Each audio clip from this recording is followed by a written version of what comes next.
Let's talk about injury. Years ago, it was really a privilege to teach the exercise science undergraduates and athletic trainers. It was the writing requirement class, and it was actually titled mental, uh, I should start psychological aspects of injury. And it was just a fascinating class to teach. Um, and so obviously for half per week. We have two topics. You're getting just a taste of this. We know injuries are common. NFL players, everyone, 1 out of 3 joggers, um, weekend athletes, more and more injuries. And so, yeah, injuries are common.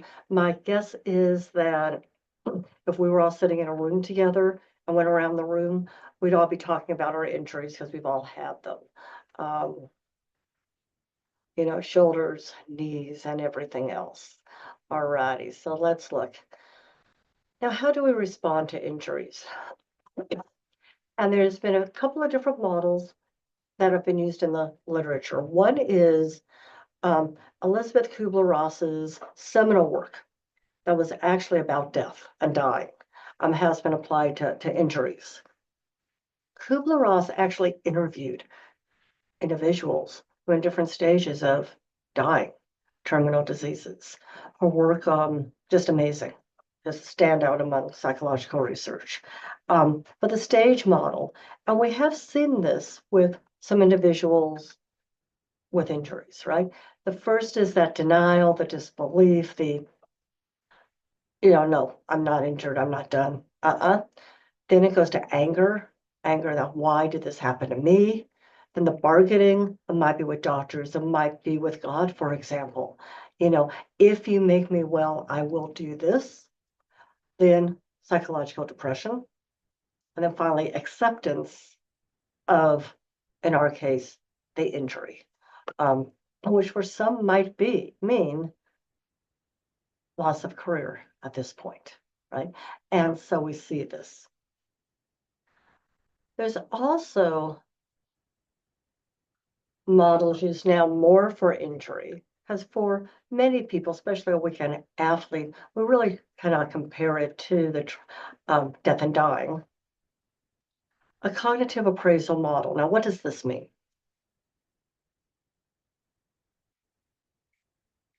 Cognitive are thoughts. Appraising, what's the meaning? What is the meaning of this? So if I have an injury, what is the meaning of that injury to me? That's going to influence how I react to it. It's also going to explain why two athletes, same injuries, may respond different to the same injury. So cognitive appraisal.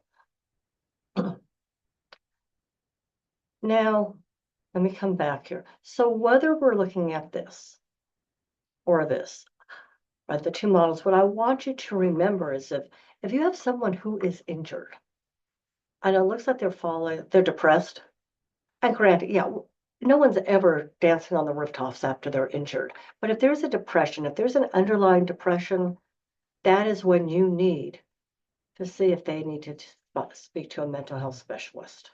Again, don't just say, gee, I've been injured too. Do you want to talk? No, that is not appropriate. Okay. If there's anger, understand that can be normal. Okay? That is a normal response.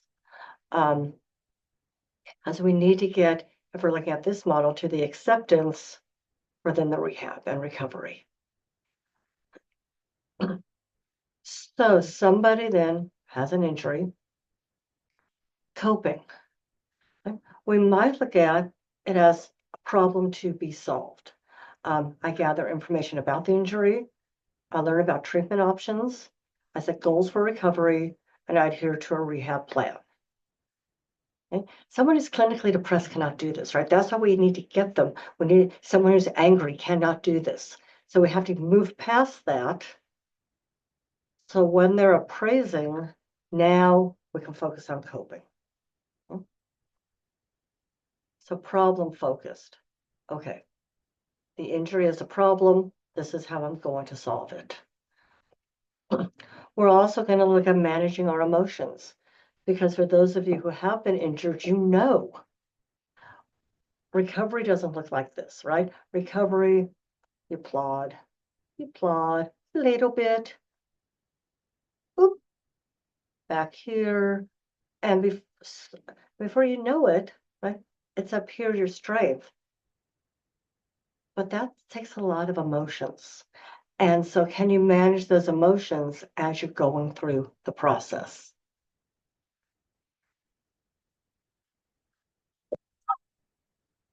Now, for some, removing yourself physically or mentally from the situation.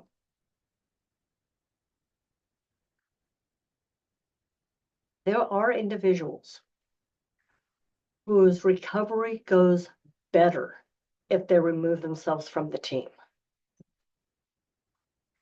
So that even though coaches want injured players are there, seeing people able to perform might not be the best item psychologically for one person. Having them do their rehab separately in a separate location might be the best thing for them. So again, this is not a one size fits all. You have to understand the individuals in question. Social support. Athletes talk about when they're injured, how many times teammates stop talking to them. It could happen to me. Goal setting, making it attainable goals. Now, with the goal setting, that can help with that commitment to rehab. Because we know rehab is not fun. I'm looking at early next year a possibility of ankle surgery. The doctor proudly says to me, it's a 45-minute surgery. And I said to him, good for you. How long's rehab? And now he's telling me it's 4 months of rehab, da da da. Well, 2 weeks, no weight on the ankle at all, then a boot and so on. I won't be able to drive for this amount of months. And that's a commitment. It's a way of how much pain do you want to handle versus I need to get this done at some point. So that commitment to rehab when doing it, when you have a choice, right? Now, we talked about the TMC, trans-theoretical model already. Health belief model I mentioned in the previous Zoom, YouTube. I also want to mention protection motivation theory. How severe is this threat to your health? So obviously, rehab on an ankle might be a very different mindset than a cardiac event. And now it's, oh my God, if I don't stick with this cardiac rehabilitation, I'm going to drop, right? And so we have to look at this. There's so many variables. So again, please, not a one-stop shop.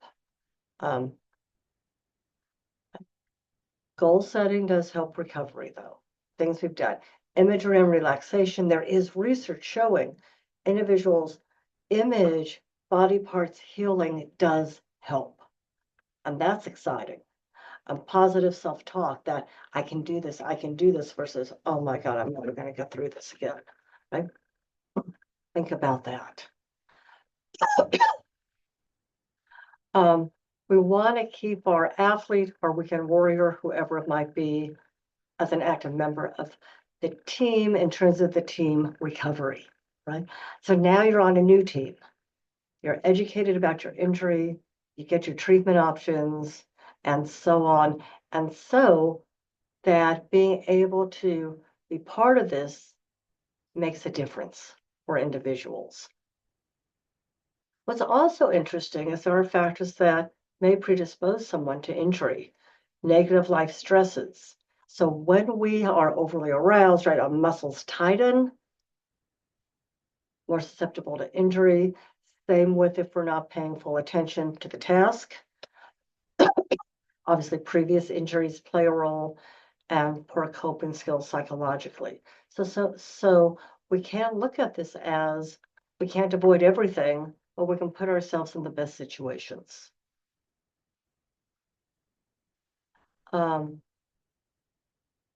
Again, maintain contact even if you don't see the person. If you are the one injured, seek information, understand good pain, bad pain. There's a very, people say, oh, I'm going to have surgery, I'm going to feel better. Well, no, you're going to wake up feeling lousy, okay?